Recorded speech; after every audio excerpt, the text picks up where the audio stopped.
আত্মি ভাই 10টা টাকা ভাড়া দেন, আপনার এই বাড়ির সিন্দুকটা আমি কান ধরে নিয়ে চলে যাই। আচ্ছা সমস্যা নাই। কি বড় ভাই, তুই ব্যাগ নিয়ে যা জুলুম হয়েছে।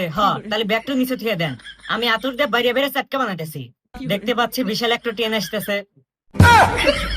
ট্রেনের এহাও বগি এহাও রাস্তাতে যেতেছে, আবার একসাথে জোড়া লেগে গেছে।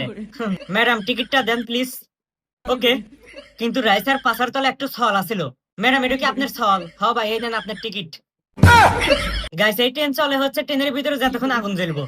এই খরগোশে হচ্ছে ইহে চাকরি দেওয়া হয়েছে, আর কাম হচ্ছে আগুনের ভিতরে খালি কয়লা চেঙ্গি দেওয়া। একবারে ক্লিয়ার চোখ দিয়ে দেখছি, 2-4 এলাকায় কোনো ট্রেন আসা দেখতেছি না, এখন রাস্তা পার হই। গাইস এটা এমন একটা ট্রেন, ট্রেনের হাতে ট্রেনের রাস্তা সবসময় থাকবই, কারণ ওরা দুজন দুই ভাই, এক ভাই আর এক ভাই ছাড়া কোনো সময় বোঝে না।